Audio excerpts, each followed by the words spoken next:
পবিত্র দুরূদ শরীফ পাঠকারীদের জন্য কত ফজিলত একখানা ঘটনা শুনুন।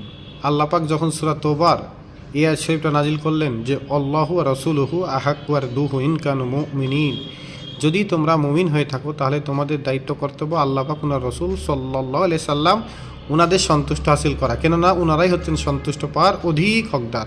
কাজেই মুমিন দাবি করলে আল্লাহ পাক ওনার রাসূল ওনাদের সন্তুষ্ট হাসিল করতে হবে। এই আয়াত শরীফ যখন নাজিল হলো তখন প্রধান চারজন ফেরেশতা হযরত আজরাইল, মিকাইল, ইসরাফিল এবং হযরত জিবরিল আলাইহিমুসসালাম চারজন ফেরেশতা ওনারা প্রিয় রসুল ওনার কাছে আসলেন। এরপরে চারজন করলেন যে ইয়া রসুল আল্লাহ সাল্লাল্লাহু আলাইহি সাল্লাম, আমরা জানতে পেরেছি, বুঝতে পেরেছি যে আল্লাহ পাক ওনার সন্তুষ্ট হাসিল করতে হলে আগে আপনার সন্তুষ্ট হাসিল করতে হবে।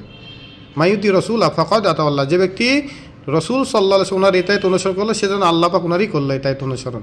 কাজেই আগে নবীজি ওনার মহব্বতের মাধ্যমে আল্লাহ পাক ওনার মহব্বত পাওয়া যাবে। তখন চারজন ফেরেশতারা বললেন যে প্রথমে বললেন হযরত মালাকুল মাউত আজরাইল আলাইহিস সালাম বললেন ইয়া রাসূল আল্লাহ হাবিব আল্লাহ সাল্লাল্লাহু আলাইহি সাল্লাম, আমার আরজ হচ্ছে যে ব্যক্তি আপনার মহব্বতের 10 বার প্রতিদিন দুরূদ পাঠ করবে আমি তার জান কবজ করব, এমনভাবে সে ব্যথা অনুভব করবে না যেভাবে আমি অতীতে নবী রাসূল ওনাদের রূহ কবজ করেছি ওই রকম।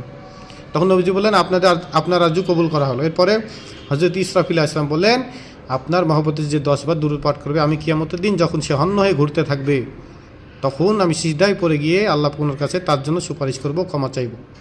এরপরে নবীজি বললেন হ্যাঁ আপনারটা কবুল করা হলো। এরপর তৃতীয়জন বললেন মিকাইল আলাইহিস সালাম বললেন যে ইয়া রাসূল আল্লাহ সাল্লাল্লাহু আলাইহি সাল্লাম, আপনার মহব্বতে যে প্রতিদিন 10 বার দুরূদ পাঠ করবে আমি কাল কিয়ামতের দিন যে তখন পানির পিপাসায় এদিক ওদিক ছোড়াতে করবে, কোথাও পানি থাকবে না, হাউজে কাউসারে পানি থাকবে, আমি সেই পানি তাকে নিজ হাতে পান করাবো।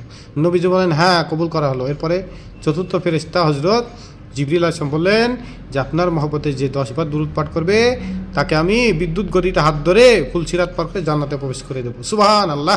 তখন নবীজি বলেন হ্যাঁ আপনারও কবুল করা হলো। এই চারজন ফেরেশতা চারটা আরজুই কবুল করা হলো। অর্থাৎ যে ব্যক্তি প্রতিদিন 10 বার মহব্বতে দুরূদ পাঠ করবে নবীজির মহব্বতে তাকে 4টা বিশেষ নিয়ামত দেওয়া হবে, সুবহানাল্লাহ।